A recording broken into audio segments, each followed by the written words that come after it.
कोई साथ न दे मेरा, चलना मुझे आता है। हर आग से वाकिफ हूँ, चलना मुझे आता है। मेरे देश की धरती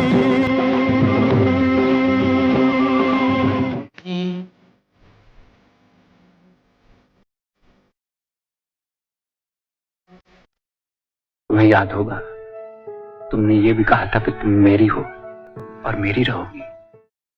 आजादी के बाद जब रंगीन फिल्मों का दौर शुरू हुआ, तब देशभक्ति की फिल्मों ने अपनी अलग पहचान बनाई। इनमें देश प्रेमी के रूप में सबसे ज्यादा नाम कमाया हरिकिशन गिरी गोस्वामी ने, जिन्हें हम सभी हिंदी फिल्मों के मशहूर अभिनेता मनोज कुमार के नाम से भी जानते हैं।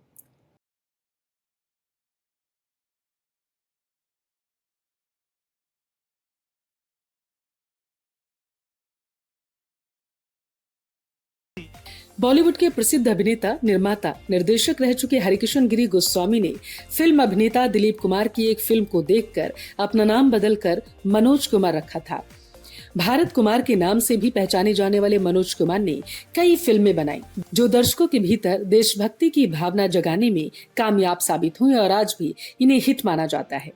आइए मनोज कुमार के बारे में आपको बताते हैं कई ऐसी बातें जिनके बारे में आप भी शायद जानते न होंगे। मनोज कुमार के माता पिता ब्राह्मण थे। अब खैबर पख्तूनख्वा के नाम से पहचाने जाने वाले पाकिस्तान के एबटाबाद शहर यानी कि उत्तर पश्चिमी सीमांत प्रांत में बसने वाले 24 जुलाई 1937 को मनोज कुमार ने जन्म लिया था। आजादी से पहले यह हिस्सा भारत में ही था, लेकिन जब डिवाइडेशन हुआ तो ये पाकिस्तान के हिस्से में चला गया। हालांकि उनके जन्म के 10 साल बाद देश को जब आजादी मिली तो उन्हें विभाजन का दंश झेलना पड़ा।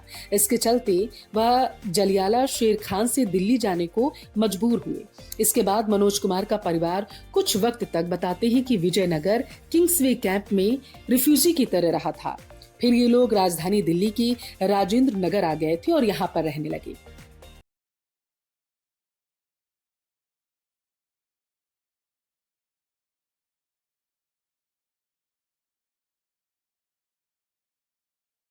उन्होंने दिल्ली विश्वविद्यालय से अपने स्नातक की शिक्षा हासिल की।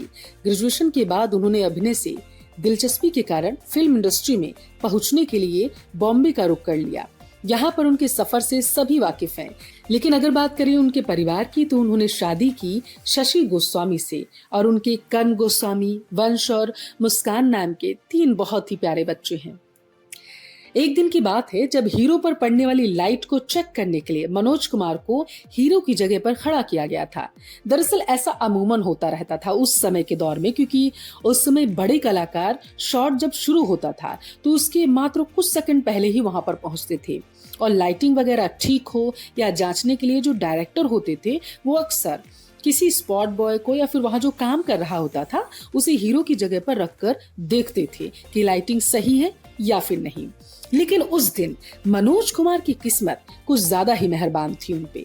हीरो की जगह खड़े मनोज कुमार पर लाइट पड़ने से उनका चेहरा कैमरे में इतना आकर्षक लगा कि एक डायरेक्टर ने उन्हें 1957 में आई फिल्म फैशन में एक छोटा सा रोल दे दिया। हालांकि रोल छोटा था, लेकिन मनोज ने इन चंद मिनटों की एक्टिंग में ही अपनी छाप छोड़ने में कोई कोर कसर न रखी। मनोज कुमार की पहली फिल्म का नाम फैशन था। 1957 की इस फिल्म में मनोज कुमार ने दरअसल एक 80 साल के बुजुर्ग का किरदार निभाया था। इस फिल्म के बाद मनोज कुमार हरियाली और रास्ता फिल्म में एक्टिंग करते नजर आए थे।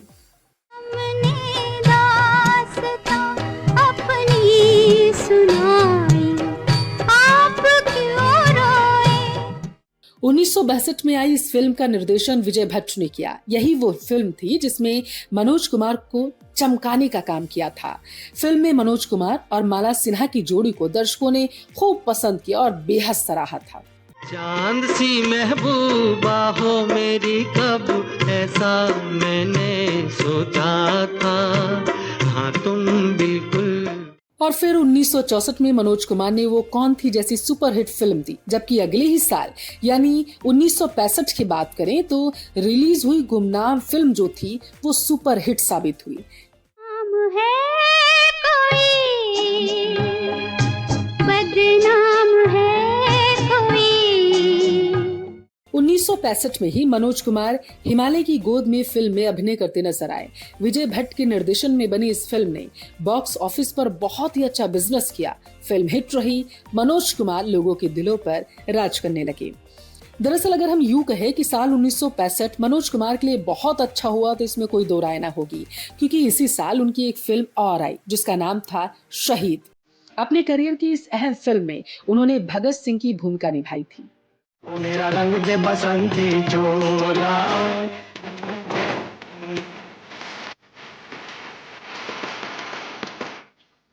और फिर इसके बाद 1967 में रिलीज हुई उपकार फिल्म के साथ ही उन्होंने फिल्म निर्देशन में भी कदम रख दिया। इस फिल्म में उन्होंने बेहतरीन काम किया था। उनके किरदार का नाम भारत मशहूर हो गया था। इसी के साथ उनका नाम भी जुड़ गया। इस फिल्म ने उन्हें न केवल फिल्म इंडस्ट्री बल्कि देश में भी भारत कुमार के नाम से मशहूर कर दिया था।